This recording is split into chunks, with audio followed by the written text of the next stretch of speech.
Imagine a city that woke up one day and realized, the ocean is no longer a border, but a new neighbor, and you need to learn to live with your face, not your back. Imagine Sydney, which started out as a coastal metropolis with beaches, surfing, and skyscrapers, and after thousands of years turned into a bioluminescent world above, inside, and even below the water. Today we will embark on a journey between two eras, between Sydney in the 1950s and its incredible version of 4700, to see how the city went from fighting the elements to creating a civilization living in harmony with the ocean and a changing climate. Take a deep breath. There are almost 5,000 years of evolution ahead of the megalopolis, which has turned into a living organism. So let's get started. In the 1950s, Sydney was a typical post-war city, a fast-growing economy, a construction boom, expanding suburbs, and a steady movement towards the status of one of the largest centers in the Western Hemisphere. The city grew up and out, not thinking that the ocean on whose shores it stands would one day want to occupy more space. Sydney in the 1950s was the era of automobiles, concrete piers, the first major road interchanges, and, of course, the rapid development of the port area. People perceived the ocean as an element of recreation or as a transport corridor, but not as a living force capable of changing the fate of the city. Back then, no one was thinking about global warming, rising sea levels, destructive storm systems, or climate swings. It seemed that nature was eternal and stable, that the beaches from Coogee to Bondi would always look the same, and Sydney Harbour would never rise above its usual line. But time is inexorable.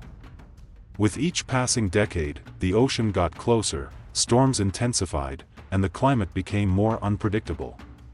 By 2100, the water had absorbed part of the coastal infrastructure, and the city began to realize that conventional methods no longer worked.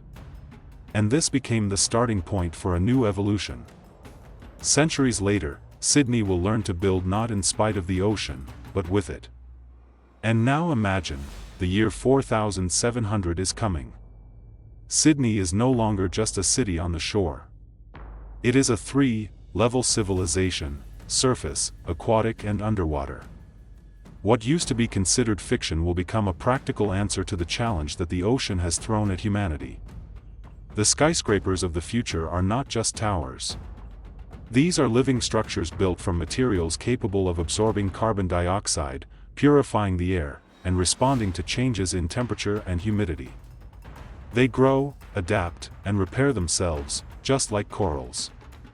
Their lower levels are right in the water, because by the year 4700 the coastline will have shifted by tens of kilometers. The Sydney of the future will learn to swim. Not figuratively, but literally. The urban infrastructure will be placed on giant platforms that can change position to adjust to the water level.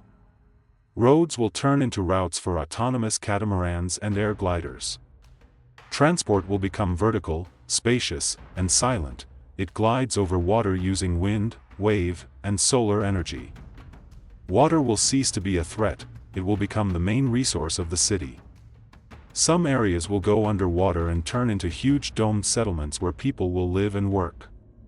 Underwater gardens will provide oxygen and food to the city, and underwater farms will become one of the key nutrition systems of the metropolis. Where storms destroy coastal homes today, in 2700 years giant ocean shields will be operating, not walls, but flexible fields that redirect the wave, dissipate storm energy and turn it into electricity. In the year 4700, this system will transform Sydney into a city that no longer needs to be afraid of nature.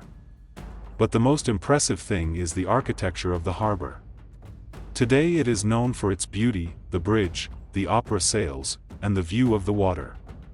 But in 4700, bioluminescent rings will grow around the harbour, structures that glow with a soft blue light, feeding on the energy of ocean currents. These rings will serve both as protection, power plants, and a symbol of a new era in Sydney, where energy is extracted without harm to nature. Sydney's beaches, which were the heart of the city's culture in the 1950s, will now become a memory. They will be replaced by recreational platforms floating above the water, large artificial parks filled with greenery, trees, water purification lakes and recreation areas. These will be floating islands of life, where you can walk, play sports, hold concerts and festivals. And above all this, there are aerial highways along which air capsules move, connecting different levels of the city. Their routes resemble a web of light stretched over modern land ruins and ocean overflows. Sydney 4700 is not the city of the future in the usual sense. It is an interconnected organism, where every element, from underwater farms to floating gardens, works as part of a single ecosystem.